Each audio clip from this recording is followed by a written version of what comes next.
వసుదేవసుతం దేవం కంసచాణూరమర్దనం దేవకీ పరమానందం కృష్ణం వందే జగద్గురుం. శ్రీ రాధాకృష్ణాభ్యాం నమః.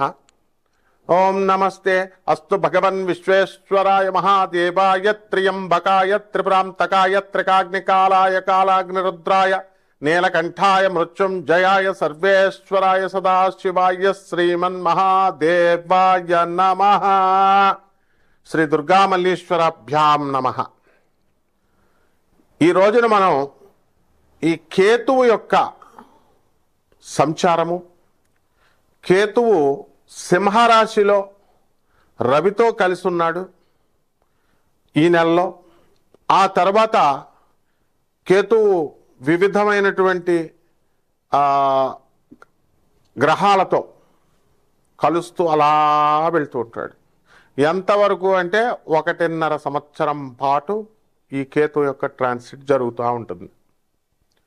మరి మనం చూసాం రాహు కేతువు మే 13 తారీఖున మనకి గురుగ్రహము మనకి ఈ యొక్క వృషభ రాశి నుంచి మనకి మిథున రాశి సంచారానికంటే ముందు మనము మార్చి నెలలో మనము ఈ యొక్క రాహుకేతువులు ఇద్దరు కూడా మనకి రాశులు మారడం అవన్నీ గమనించాం.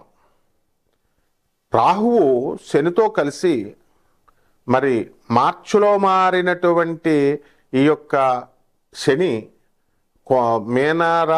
కుంభరాశి నుంచి మీనరాశిలో మారి ఆ యొక్క శని రాహుతో కొంతకాలం మే నెల వరకు ఉన్నాడు. ఆ తర్వాత మళ్ళా మార్చి నెలలో కొంచెం అటు ఇటు కస్మ పీరియడ్స్ అంటాం, రాహుకేతువులు మారడాలు అవన్నీ. అధికారికంగా మే నెలలో గురుగ్రహం మనకి వృషభ రాశి నుంచి మనకి ఈ యొక్క మిథున రాశికి మారే ముందు ఈ రాహువేమో మీనరాశి నుంచి కుంభరాశిలోకి, అలాగే ఈ యొక్క కేతువు కన్యారాశి నుంచి సింహరాశిలోకి మారడం జరిగింది. అయితే ఈ కేతువు యొక్క లక్షణాలు మనం తెలుసుకోవాలి. కేతువు అనేటటువంటిది మహోగ్రమైనటువంటి గ్రహం. అది దాన్ని ఛాయాగ్రహాలుగా మనం పిలుస్తూ ఉంటాం. అయితే ఇంగ్లీష్లో మనము ఈ కేతుగ్రహాలు దేనికి సంబంధించినటువంటిది రిలేట్ అయి ఉంటుంది, దగ్గరగా ఉంటుంది అంటే నెప్ట్యూన్కి దగ్గరగా ఉంటుంది, రాహు యురానస్కి దగ్గరగా ఉంటుంది. తమిళనాడులో మనము నెప్ట్యూను, యురానస్, ప్లూటోలను కూడా మనం తీసుకొని మనము జ్యోతిష విశ్లేషణ అనేటటువంటిది చేస్తూ ఉంటాం. అయితే ఈ యొక్క కేతువు మనకి సింహరాశిలో ఉన్నప్పుడు ఏమిటి ఫలితాలు? సాధారణంగా గ్రహాలు మనకి గ్రహణాలు పట్టినప్పుడు మనము రాహుగ్రస్త సూర్యగ్రహణమని, కేతుగ్రస్త చంద్రగ్రహణమని ఈ రకంగా మనం చెప్తూ ఉంటాం. కాబట్టి గ్రహణాలు పట్టేటప్పుడు రాహుకేతువులకు ఉన్నటువంటి ప్రాధాన్యత ఇక ఏ గ్రహాలకి లేవు అని చెప్పాలి. ఇక కేతువు బాగా ఉన్నటువంటి వాళ్ళు డాక్టర్లుగా, సర్జన్లుగా, ప్రముఖ ఆధ్యాత్మిక వేత్తలుగా వీళ్ళు ఈ ప్రపంచంలో దినదిన ప్రవర్ధమానం అవుతూ ఉంటారు. అలాగే సినిమా డైరెక్టర్లలో మనం శేఖర్ కమ్ముల గారిని మనం తీసుకుంటే ఆయన్ని మనం చూడగానే చూడండి సన్నంగా ఉంటారు, కేతుగ్రహం అన్నమాట. అలాగే మనం టాప్ సర్జన్స్ని చూడండి, వెళ్ళి సన్నగా ఉంటారు, బాడీ కృషించిన శరీరము లాంటి శరీరమును కేతువు కలిగి ఉంటాడు. కానీ వీళ్ళు చాలా మేధావులు. ఎవరు? కేతువు లగ్నంలో ఉన్నటువంటి వాళ్ళు. లగ్నములో కేతు వచ్చినప్పుడు మనకి విపరీతమైనటువంటి కోపం ఉంటుంది, విపరీతమైనటువంటి జ్ఞానం ఉంటుంది.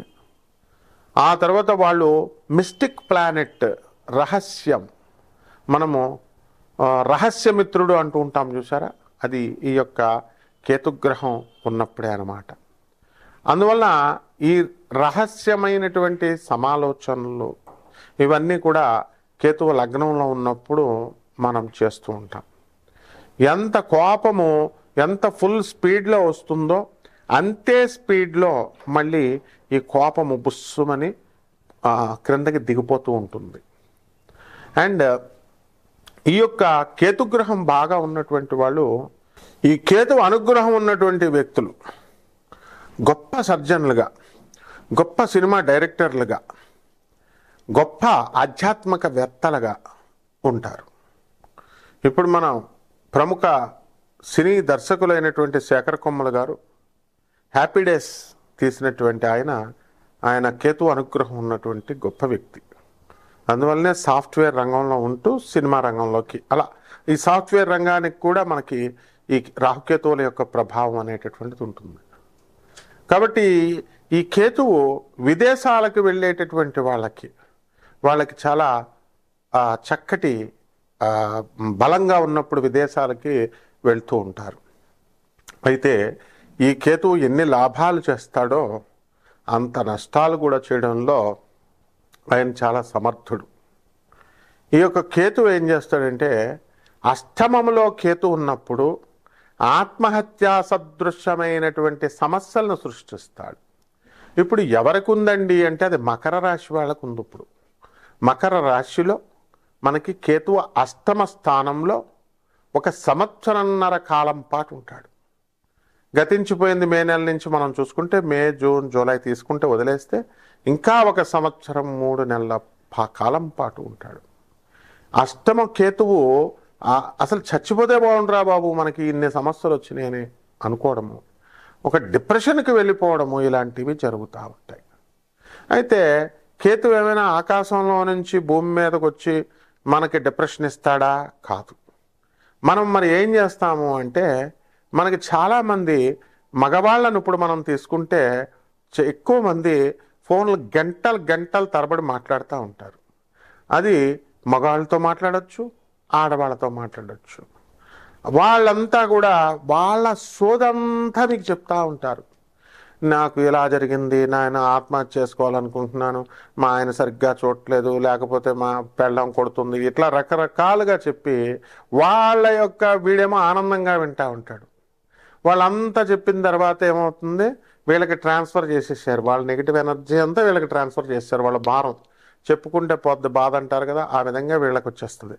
వాళ్ళు బాగానే ఉంటారు, వాళ్ళు వదిలి చేసుకున్నారు. కొంతకాలం అయిన తర్వాత వీళ్ళకి చెప్పి వాళ్ళ జాతకం బాగుపడినప్పుడు టపీమని వీడిని వదిలేస్తారు. ఎప్పుడైతే వీడిని వదిలేసేసరికి వీడికి డిప్రెషన్ స్టార్ట్, అలవాటు చేసేసరికి కదా ఫోన్లు గంటలు మాట్లాడడం డైలీ. ఎప్పుడైతే వీళ్ళ ఫోన్ రాకపోయేసరికి వీడు పిచ్చెక్కిపోవడం, వీళ్ళక ఈ రకంగా బ్యాడ్ హ్యాబిట్స్ నేర్చుకోవడము, డిప్రెషన్లోకి వెళ్ళిపోవడము, ఇవన్నీ కూడా జరుగుతూ ఉంటాయి. కాబట్టి మనం ఏం చేయాలి అని అంటే, మనము ఇటువంటి వ్యక్తుల నుంచి మనం దూరంగా ఉండాలి. ఎవరైతే వాళ్ళ బాధలు మనకి చెబుతూ వస్తూ ఉంటారో అటువంటి వాళ్ళకి మనం ఛాన్స్ ఇవ్వకుండా, వాళ్ళ సోదంతా మనం వినకుండా కఠినంగా కర్కశంగా ఉండాలి.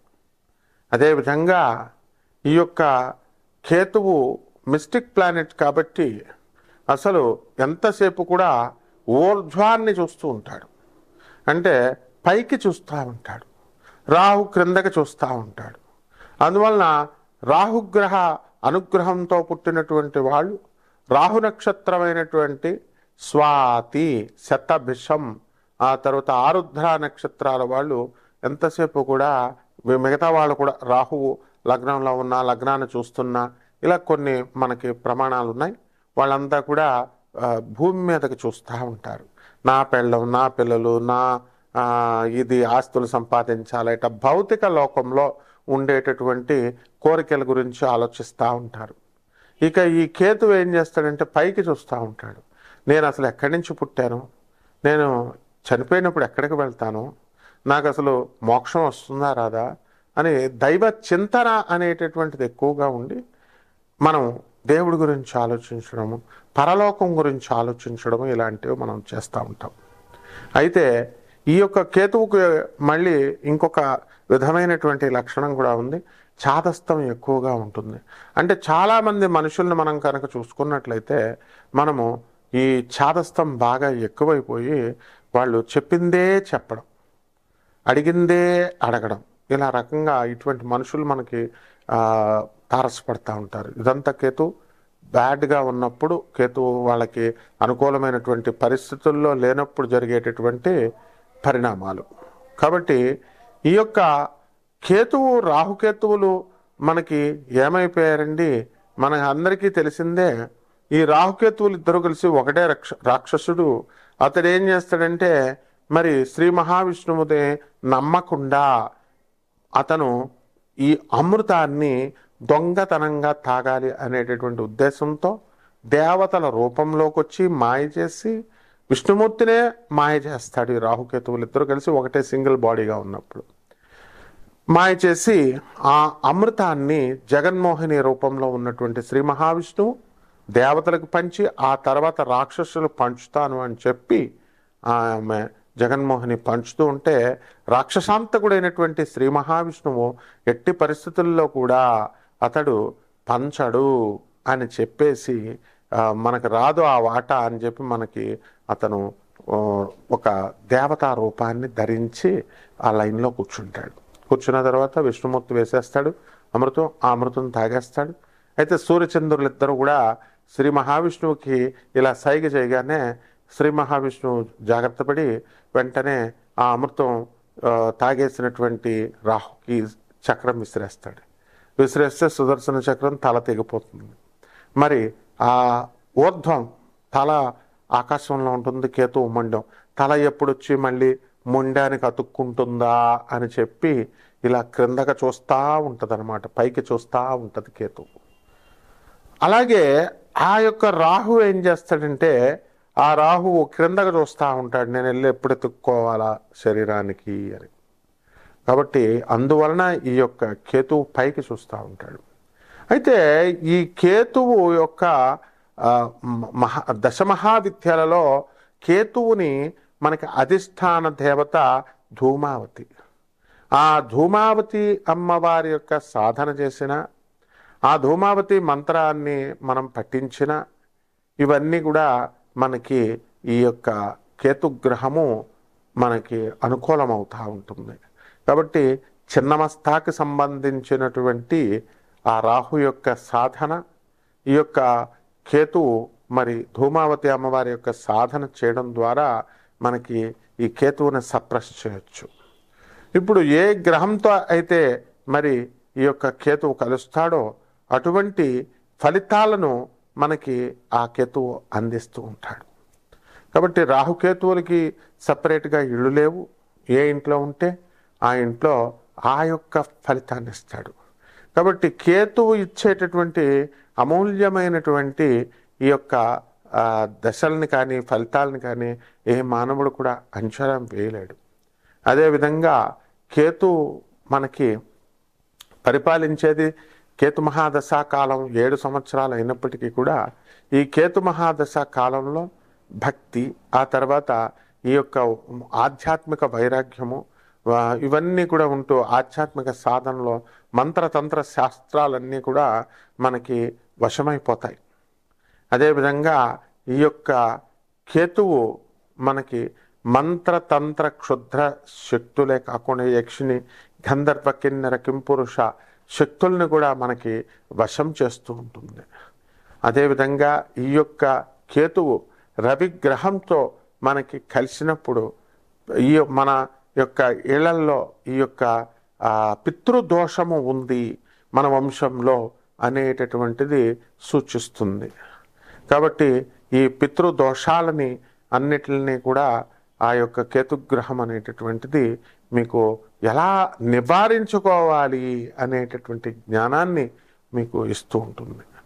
కాబట్టి ఈ కేతుగ్రహం అనుగ్రహంలో కేతుగ్రహాలకి మఖా నక్షత్రము, ఆ తర్వాత అశ్విని నక్షత్రము, ఆ తర్వాత కేతువుకి చక్కగా ఈ మహాదశల్లో మంచి ఉన్నతమైనటువంటి రూపాన్ని ఇస్తుంది మూలా నక్షత్రము. ఈ 3 కూడా కేతువుకు సంబంధించినటువంటి నక్షత్రాలు కాబట్టి బహుసుందరమైనటువంటి రూపాన్ని ఈ యొక్క నక్షత్రం వాళ్ళు కలిగి ఉంటారు. అయితే ఈ కేతువు ఏం చేస్తాడు, మూలా నక్షత్రం వాళ్ళని తీసుకున్నప్పుడు వాళ్ళకి ఫలితం ఏమిటంటే, ఈ కేతువు ఏ రాశిలో ఉంటే ఆ ఫలితాన్ని ఇవ్వడము, లేకపోతే ఏ గ్రహంతో కలిస్తే ఆ గ్రహానికి సంబంధించినటువంటి ఫలితాలను, ఆ గ్రహంలో ఫలితాలను ఇవ్వడం చేస్తుంది. కాబట్టి చెడ్డవాళ్లతో కలిస్తే మనకి కేతు గ్రహము చెడ్డవాళ్ళు ఆకర్షితులవుతూ ఉంటారు. అందువల్ల ఈ కేతుగ్రహ మూలా నక్షత్రం వాళ్ళకి మనం చూసుకుంటే వాళ్ళు స్వతహాగా చాలా మంచివాళ్ళు, కానీ చెడ్డవాళ్ళు ఆటోమేటిక్గా ఆకర్షితులయ్యి వీళ్ళ దగ్గరికి వచ్చేసి వీళ్ళతో స్నేహం చేయడం జరుగుతుంది. ఆ విధంగా మంచివాళ్ళు అనేటటువంటి వాళ్ళు వీళ్ళకి దూరంగా వెళ్తారు. అయితే వీళ్ళు మంచి వాళ్ళని ఆకర్షించుకొని చెడ్డవాళ్ళని వదిలేయాలి. ఈ నక్షత్రానికి అశ్విని నక్షత్రం అనేటటువంటిది ఈ కేతు గ్రహానికి వచ్చింది. కాబట్టి డాక్టర్స్గా, సర్జన్స్గా మనకి ఈ కేతుగ్రహం అనేటటువంటిది ఉంటుంది. కేవలము కేతుగ్రహము కృషించినటువంటి శరీరం అనే కాకుండా మామూలుగా పుష్టిగా కూడా ఉండొచ్చు. ఇప్పుడు నాకు కూడా లగ్నంలో కేతు ఉన్నాడు. నేను కూడా మరి చిన్నప్పుడు చాలా లావుగా మంచి బొద్దుగా ఉండేవాడిని. ఆ తర్వాత మధ్యలో ఎండిపోయిన నక్కలాగా అయిపోయాం. ఆ తర్వాత మళ్ళీ ఏ గురుమహాదశలు ఇలాంటి దశలు వచ్చినప్పుడు లావుగా అవుతూ ఉంటాయి. ఇవన్నీ కామన్ అనమాట ఇవన్నీ. సో ఈ 12 రాశుల మీద ఈ సంవత్సరం 3 నెలల పాటు ఈ యొక్క ఫలితాలు ఎలా ఇస్తుంది కేతువు అనేటటువంటిది ఒక్కొక్క రాశి వారికి మనం చూద్దాం. ఆ రాశుల్లో చేసుకునేటటువంటి పరిహారాలు ఏమిటి, ఇవన్నీ కూడా మనం తెలుసుకుందాం. వృషభ రాశి. ఈ వృషభ రాశి వారికి అందరికీ కూడా మనకి బంధువులపైన మీకు ప్రీతి ఎక్కువగా కలుగుతూ ఉంటుంది. బంధుమిత్రులందరినీ కూడా మీరు పిలిచి భోజనాలు పెట్టడము ఇలాంటివన్నీ కూడా చేస్తారు. వాళ్ళకి బట్టలు పెట్టడము ఇలాంటివన్నీ కూడా చాలా బాగా చూసుకుంటారనమాట.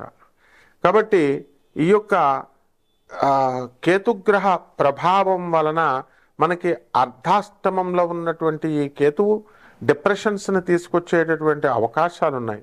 కాబట్టి మీకు తెలియకుండానే మీరంతా కూడా ఒక నిరాశావాదానికి వెళ్ళిపోయి జీవితాల్ని మనం పాడు చేసుకునేటటువంటి దిశగా మనకు అవకాశాలు ఉన్నాయి. కాబట్టి ఎట్టి పరిస్థితుల్లో కూడా ఎప్పుడూ మీకు బాధలు చెబుతూ వాళ్ళ యొక్క కష్టాలని వివరించేటటువంటి వాళ్ళకి మీరు చాలా దూరంగా ఉండాల్సినటువంటి అవసరం ఉంది. అదేవిధంగా ఈ యొక్క వృషభ రాశి వారి ఆదాయం బ్రహ్మాండంగా పెరగడము అనేటటువంటిది జరుగుతుంది. ఇకపోతే ఈ యొక్క వృషభ రాశి వారికి మరి స్త్రీలతో ఎప్పుడు కూడా ఒక విధమైనటువంటి శత్రుత్వం అనేటటువంటిది మీరు కోరుకున్నా కోరుకోకపోయినా కూడా వస్తుంది. కాబట్టి ఈ విషయాల్లో మీరు జాగ్రత్తగా ఉండడం ద్వారా స్త్రీలకి మీరు దూరంగా ఉండాలి. మీకు కొంతమంది స్త్రీలు పరిచయం అయ్యేటటువంటి అవకాశాలు మీకు ఉన్నాయి. కాబట్టి భవిష్యత్తు దృష్ట్యా జాగ్రత్తగా ఉండాల్సినటువంటి అవసరం ఉంది. లేకపోతే ఈ అర్ధాష్టమ కేతువు యొక్క ప్రభావానికి మీరు లోనవ్వడానికి అవకాశాలు ఉంటాయి. అదేవిధంగా ఈ యొక్క వృషభ రాశి వారికి ఈ కేతువు మనకి ఈ యొక్క సింహరాశిలో ఉన్నంతకాలము నిద్ర తక్కువగా పట్టడము, అనేక రకమైనటువంటి పీడకలలు, ఏదో రకమైనటువంటి భయాందోళనలు, మనస్సంతా కూడా డిప్రెషన్లో ఉంటూ ఏదో పీకుతున్నట్టుగా ఉంటుంది. ఇక ఈ యొక్క రాహు యొక్క ప్రభావం వలన అందరూ కూడా మీకు చక్కటి సహాయాలు చేయడం వస్తుంది. వృత్తిలో కాస్త మీకు ఎదుగుదల అనేటటువంటిది మీకు ఉంటుంది. లాభంలో ఉన్నటువంటి శనిగ్రహ ప్రభావం వలన వృషభ రాశి వారికి మార్కెటింగ్, ఐరన్ సంబంధమైనటువంటి వ్యాపారాలు, స్క్రాప్ ఐరన్ బిజినెస్లు ఇవన్నీ కూడా చాలా బాగుంటాయి. మంత్రతంత్ర శాస్త్రాల అనుష్ఠానము వీటి ద్వారా కొన్ని శక్తులు మీకు రావడానికి అవకాశాలు ఉన్నాయి. కాబట్టి ఉపాసన అనేటటువంటిది మీరు చేయాలి. ఆ యక్షిణి తర్వాత గంధర్వ సాధనలు కూడా మీకు ఎంతో మేలు చేస్తాయి. కాబట్టి ఈ యొక్క కుబేర సాధన, యక్షుడు అంటే కుబేరుడు, అలాగే ఈ యొక్క శివుడు, వీళ్ళంతా కూడా యక్షస్వరూపాయ జటాధరాయ, యక్షుడు యక్షస్వరూపం కాబట్టి శివుడికి ఈ యొక్క యక్షరూపం సాధన కూడా అనేకంగా కలిసి వస్తుంది. ఈ యక్ష సాధన గురించి తెలియనటువంటి వాళ్ళంతా కూడా వాళ్ళు ఏదేదో మిమ్మల్ని భయపెడుతూ ఉంటారు. వాటి యొక్క అవసరం మీకు లేదు. ఇకపోతే ఈ యొక్క వృషభ రాశి వాళ్ళంతా కూడా నూతనంగా ఇళ్ళు కొనేటటువంటి అవకాశాలు ఉన్నాయి. అలాగే నూతనంగా స్థలాలు కొనేటటువంటి అవకాశాలు ఉన్నాయి. కాబట్టి మీరు అసంతృప్తికరంగా మీ జీవితం అంతా కూడా ఈ సంవత్సరంన్నర కాలంలో కొంచెం డిప్రెషన్ మూడ్లో ఉంటారు. కాబట్టి అది దాన్ని పక్కన పెట్టేసుకుని మీరు చక్కగా చేసుకోవాలి. మీరు చక్కగా ఈ యొక్క మీరు జాతకాన్ని విశ్లేషించడం కోసం పూర్తిగా మా యుఎస్ఏ నెంబర్, ట్రోల్ అయ్యేటటువంటి యుఎస్ఏ నెంబర్కి మీరు కాల్ చేయొచ్చు, లేదా ఇండియా నెంబర్కి కాల్ చేయొచ్చు. నాన్ ప్రాఫిటబుల్ ఈ బేసిస్తో మేము జాతకాలు చెప్పడం అనేటటువంటిది జరుగుతుంది. ఇక పరిహారాల దగ్గరికి వచ్చేసరికి వృషభ రాశి వారికి కేతు జపం చేయండి, కేతు స్తోత్రాలు చదవండి. కేతువుకి కిలోంపావు ఉలవల్నే ఆవు పేడ రంగు ఉన్నటువంటి వస్త్రాలని కానీ అన్ని కలర్లు ఉన్నటువంటి వస్త్రాన్ని ఇచ్చి పేద బ్రాహ్మణులకి మీరు చక్కగా సోమవారం నాడు దానం చేసుకోండి. అలాగే ధూమావతి అమ్మవారి యొక్క హోమాన్ని కానీ వాళ్ళ యొక్క సాధన పూజలు చేయడం ద్వారా అద్భుతమైనటువంటి ఫలితం మీకు లభిస్తుంది. శుభమస్తు.